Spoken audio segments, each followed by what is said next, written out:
कभी कभी एक रात की कहानी पूरी जिंदगी का सबक बन जाती है। जरा सोचिए, चारों तरफ घनघोर तूफान, एक सुनसान अनजान रास्ता और आप अकेले। आज हम रणधीर की उसी भयानक रात की कहानी जानेंगे जब उसे एक भूतिया मंदिर में पनाह लेनी पड़ी और सामना हुआ एक ऐसी आवाज से जो थी तो किसी अपने की, पर शायद इंसान की नहीं। रणधीर के मन में ना बस एक ही ख्याल घूम रहा था, काश मैं कल्याणपुर में इतनी देर ना रुकता। एक जबरदस्त तूफान ने उसे जंगल के बीचों बीच लाकर फंसा दिया था। और जानते हैं, जैसे जैसे रात गहरा रही थी, जंगल का सन्नाटा उसके डर को और भी बढ़ाता जा रहा था। तो हुआ यूं कि रणधीर, जो कि एक व्यापारी था, अपनी बैलगाड़ी से घर लौट रहा था। लेकिन मूसलाधार बारिश ने मिट्टी के रास्ते को मानो कीचड़ की नदी में बदल दिया था। ऊपर से गरजते बादल और नीचे कीचड़ में फंस चुके पहिए। ऐसा लग रहा था जैसे कुदरत ने ही ठान लिया हो कि उसे आगे नहीं जाने देना है। देखिए कैसे हालात बिगड़ते गए। शाम होते होते बारिश शुरू हुई, जो जल्द ही एक भयानक तूफान बन गई। देर शाम तक बैलगाड़ी के पहिए गहरे कीचड़ में पूरी तरह धंस चुके थे। और फिर आई आधी रात, जब डर अपने चरम पर था। तभी बारिश के शोर को चीरती हुई एक रहस्यमयी आवाज सुनाई दी। तूफान के उस भयंकर शोर के बीच एक बिल्कुल साफ और गूंजती हुई आवाज, मंदिर की घंटी की आवाज। अब ये कोई ऊपर वाले का इशारा था या किसी गहरे धोखे की शुरुआत? अब सबसे दिलचस्प बात सुनिए। बाहर से देखने में मंदिर एकदम पुराना, टूटा फूटा और डरावना लग रहा था, लेकिन अंदर का नजारा, अरे वो तो बिल्कुल उल्टा था। एकदम साफ और शांत, अगरबत्तियां जल रही थी और एक हल्की सी रोशनी भी थी। ऐसा लगा जैसे किसी ने अभी अभी पूजा की हो। पर मजे की बात यह है कि वहां कोई था ही नहीं। और फिर उसी रहस्यमयी खामोशी के बीच एक साधु सामने आते हैं, जिनके पास रणधीर के लिए एक बहुत ही गंभीर चेतावनी थी। जरा उनकी तस्वीर सोचिए। गेरुए कपड़े पहने, छाती तक आती सफेद दाढ़ी और माथे पर एक बड़ा सा तिलक लगाए एक बुजुर्ग साधु मंदिर के पिछले कमरे से निकले। उनकी आंखों में एक अजीब सी शांति थी, लेकिन साथ ही चेहरे पर चिंता की एक गहरी लकीर भी साफ दिख रही थी। साधु ने रणधीर को रात के लिए पनाह तो दे दी, लेकिन एक चेतावनी के साथ। उन्होंने कहा, बेटा, आधी रात के बाद कोई भी आवाज सुनाई दे, चाहे कोई पुकारे, रोए या गिड़गिड़ाए, इस मंदिर की दहलीज से बाहर एक कदम भी मत रखना। याद रखना, हर आवाज इंसान की नहीं होती। अब रणधीर को यह बात थोड़ी अजीब लगी। उसने सोचा होगा कि शायद साधु बाबा उसे जंगली जानवरों से डरा रहे हैं। आखिर बाहर के तूफान से ज्यादा खतरनाक और क्या ही हो सकता है।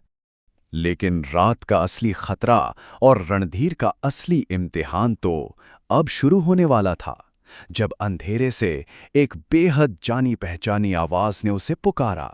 आधी रात का वक्त एक कांपती हुई आवाज ने रणधीर को नींद से जगा दिया। रणधीर, मेरे बेटे, बाहर आ, देख मैं यहां हूं, तेरा पिताजी। ये आवाज हूबहू उसके अपने पिता की थी, कोई शक ही नहीं था। और फिर वो आवाज और भी बेबस हो गई। मैं बड़ी मुसीबत में फंस गया हूं, इस ठंडी बारिश में बुरी तरह भीग रहा हूं, बेटा मुझे बचा ले। ये सीधा एक बेटे के दिल पर वार था। भला कोई इस पुकार को कैसे नजरअंदाज कर सकता था?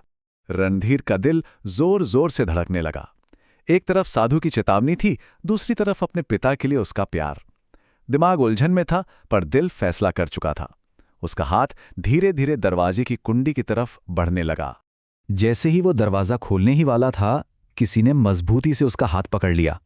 वो साधु थे। उन्होंने उसे रोका और कहा, रुक जा बेटा, भूल कर भी एक कदम बाहर मत रखना। तो अब वक्त था उस आवाज के पीछे के भयानक सच को जानने का। और साधु ने जो बताया, वो रणधीर के रोंगटे खड़े करने के लिए काफी था। साधु ने समझाया, वो तुम्हारे पिताजी नहीं हैं, वो एक छलावा है। छलावा यानी एक ऐसी भटकाने वाली आत्मा जो इंसान के मन को पढ़ लेती है। वो ठीक उसी की आवाज निकालती है जिससे इंसान सबसे ज्यादा प्यार करता है, ताकि उसे अपने जाल में फंसा सके और मौत के मुंह में खींच ले।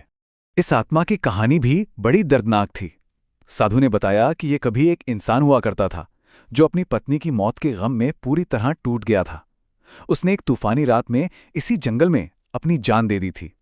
तभी से उसकी आत्मा यहां भटक रही है और अपने अकेलेपन और दर्द में दूसरों को भी घसीटना चाहती है।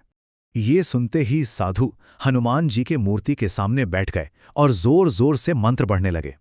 बाहर से वो आवाज अब दर्द भरी चीखों में बदल गई। ये मानो आस्था और अंधकार के बीच की सीधी लड़ाई थी।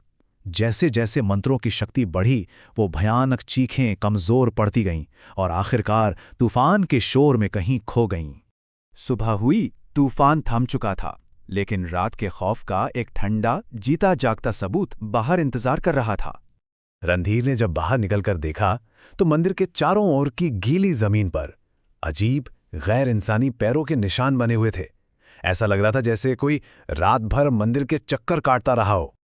साधु ने बताया, ये निशान उसी की हार की निशानी है। वो पूरी रात तुम्हें बाहर खींचने की कोशिश करता रहा, पर भगवान की कृपा से वो इस मंदिर की पवित्र सीमा को पार नहीं कर सका। तो इस छलावे से बचने का उपाय क्या था? साधु के मुताबिक सिर्फ 2 चीजें थीं, श्रद्धा और विश्वास।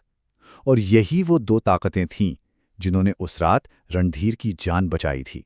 रणधीर जब कांपते हुए अपने घर पहुंचा तो उसने अपने पिताजी को आंगन में बिल्कुल सुरक्षित बैठे देखा। ये देखते ही उसकी आंखों में आंसू आ गए। उसे असल में उस पल एहसास हुआ कि वो कितनी भयानक मौत के मुंह से बचकर आया था। ये पूरी कहानी आखिर में एक सवाल छोड़ जाती है।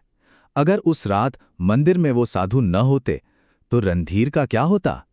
क्या वो भी उस जंगल की अनगिनत डरावनी कहानियों में से बस एक और कहानी बनकर रह जाता?